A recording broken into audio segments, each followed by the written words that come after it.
Welcome back to the classes. तो ये है पेडागोजी ऑफ साइंस की यूनिट 4 की सीरीज़।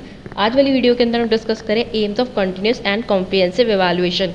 पिछली वीडियो के अंदर हमने पढ़ा था कंटिन्यूस एंड कॉम्प्रिहेंसिव एवेल्युएशन होती क्या। सिंपल वर्ड्स में बोला जाए तो बच्चों को खाली इंटरनल या एक्सटर्नल एग्जाम के बेसिस पे जज नहीं करना चाहिए, उनको पूरा साल जो उनकी परफॉर्मेंस है उस बेसिस पे जो है हमें उनके ट्रैक रिकॉर्ड रखना चाहिए और चेक करना चाहिए कि उन्होंने कितनी तरक्की करी, कितनी डेवलपमेंट करी। अच्छा, तो हमारा मेन एम ही यही है कि ये चेक करना कि बच्चे की ऑल राउंड डेवलपमेंट कितनी हुई है, उसकी पर्सनालिटी कितनी एनहेंस हुई है। क्योंकि खाली जो मार्क्स है वो डिसाइड नहीं करते बच्चों के फ्यूचर, या फिर मार्क्स ये नहीं बताते कि जो टीचिंग लर्निंग है वो सक्सेसफुल हुई है या नहीं हुई। क्योंकि बहुत सारे ऐसे बच्चे होते हैं जिनको नॉलेज तो आ जाती है पर रिटर्न में वो इतने स्ट्रांग नहीं होते हैं। इसलिए हम लगातार अलग अलग क्राइटेरिया के बेसिस पे बच्चों को जज करते हैं। तो सेकंड है कि टीचिंग लर्निंग प्रोसेस में इंप्रूवमेंट तो आती है जब, जैसे फॉर एग्जांपल हम बच्चों को इवैल्यूएट करते हैं, चाहे हम ओरल टेस्ट लें, रिटर्न लें या क्विज की फॉर्म में लें। अगर हम इस तरह कॉन्टीन्यूसली इवैल्यूएशन करते रहेंगे तो हमें पता लगता रहेगा कि जो हमारा टीचिंग और लर्निंग का प्रोसेस है क्या वो सही डायरेक्शन में जा भी रहा है या नहीं। फिर आता है हमारा थर्ड पॉइंट, फीडबैक। तो टीचर जब टेस्ट वगैरह लेती है तो टीचर को अपना फीडबैक मिल जाता है कि बच्चा किस एरिया में स्लो है, किस एरिया में वो अच्छा परफॉर्म कर रहा है। तो उसको जो भी कमियां होती है ना, यानी कि जो शॉर्ट कमिंग्स होती है अपनी टीचिंग में ही, उसको वो इम्प्रूव करता है, अपना टीचिंग मेथड चेंज कर लेता है ताकि बच्चे को और बेटर समझ आए और जो उसका जो फीडबैक है और पॉजिटिव है। फिर आता है हमारा फोर्थ पॉइंट, इसमें है कि assess the child in fields in which he can not be assess through the written mode of examination. जैसे मैंने पहले डिस्कस करा था कि इवैल्यूएशन का मतलब ये नहीं है कि रिटन एग्जाम के अलावा जो हम अलग अलग एक्टिविटीज़ करवाते हैं बच्चों को इवैल्यूएट करने के लिए, वो बहुत ज़्यादा ज़रूरी है। तो खाली रिटन मोड ऑफ एग्जामिनेशन के थ्रू ही हम इसको असेस नहीं कर सकते बच्चों को, हम उनको अलग अलग फील्ड में असेस करना चाहिए, चाहे हम क्विज लें, चाहे हम कोई प्रैक्टिकल करवाएं या अलग कोई भी हम exam other than written exam करवाएं। फिर आता है हमारा fifth point, to bring about an improvement in existing examination system.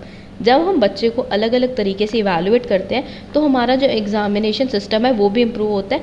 और साथ में अगर हम हमेशा एग्ज़ाम लेते रहेंगे ना, रिटन टेस्ट लेते रहेंगे, तो बच्चे के मन में ना रिटन टेस्ट के लिए डर सा बैठ जाएगा कि उसको हमेशा जज किया जाएगा उसके मार्क्स के बेसिस पे।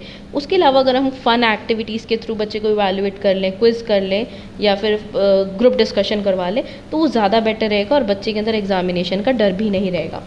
फिर आता हमारा सिक्स पॉइंट कि कुछ जो स्टूडेंट होते हैं उनकी स्पेशल रिक्वायरमेंट होती है, उस स्पेशल रिक्वायरमेंट को इस इवैल्यूएशन के द्वारा पूरा किया जाता है। एंड सबसे लास्ट है, enable parents to comprehending the needs of children. कि पेरेंट्स को भी अपनी कमियां पता लग जाती है या फिर जो भी बच्चों की ज़रूरतें हैं उनको एवैल्यूएशन के थ्रू पता लगता है और वो कोप अप करने की कोशिश करते हैं कि उनको वो प्रोवाइड किया जाए।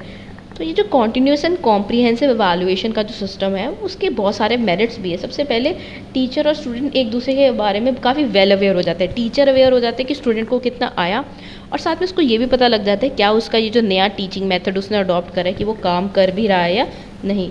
तो असेसमेंट जो है टीचर जो है वो करती है स्टूडेंट्स को जज करने के लिए कि कितना जो है टीचिंग लर्निंग प्रोसेस इफेक्टिव रहा।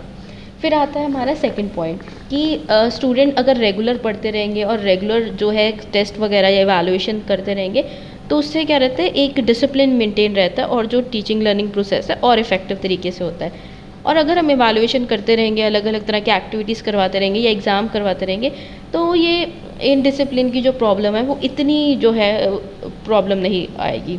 फिर आता है हमारा फोर्थ पॉइंट कि रेगुलर अगर हम इवैल्यूएट करते रहें तो बच्चे के अंदर एक ओबीडियंस आ जाती है और टीचर के रिगार्ड की उसको ये परफॉर्म करना ही करना है। और साथ में अब इससे क्या होता है, एक हेल्दी एनवायरनमेंट क्रिएट होता है, एक होमली एनवायरनमेंट क्रिएट हो जाता है। मतलब हर बार उसको एग्ज़ाम्स के बेसिस पे जज ना करके अलग अलग एक्टिविटीज़ प्रोवाइड करके, थोड़ा सा टीचर के साथ हंसी मजाक करके, फ़न एक्टिविटीज़ करके, ये जो उसका एनवायरनमेंट होमली हो जाता है और वो काफ़ी बेटर फील करता है। और इसके कारण क्या होता है, जो नॉन अकेडमिक प्रॉब्लम्स होती है वो भी रिड्यूस हो जाती है। नॉन अकेडमिक मतलब पढ़ाई के अलावा कोई अगर अलग प्रॉब्लम है तो वो भी सॉल्व हो जाएगी और टीचर के साथ वो काफ़ी इजीली शेयर कर पाएगा।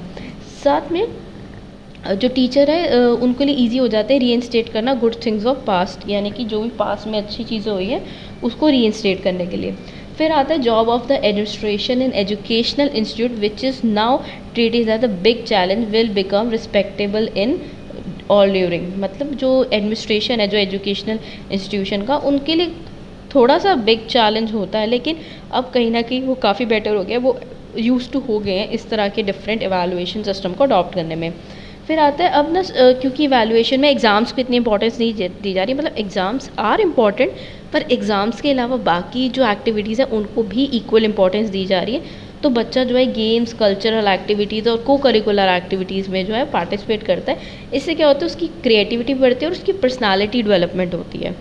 फिर आता है वो जो कॉपिंग का तरीका होता है ना, जैसे फॉर एग्जांपल चीटिंग करके लिखने वाला तरीका, वो काफ़ी ज़्यादा कम हो गया है इसके कारण, क्योंकि इसमें जो बच्चा है वो खुद फ़न तरीके से एक्टिवली पार्टिसिपेट कर रहा है। अच्छा, इस मेथड के कुछ नुकसान भी है। रीज़न क्योंकि इसके अंदर ना कुछ स्टैंडर्ड नहीं है। स्टैंडर्ड मतलब फॉर एग्जांपल एक फ़िक्स प्रोसीजर नहीं है।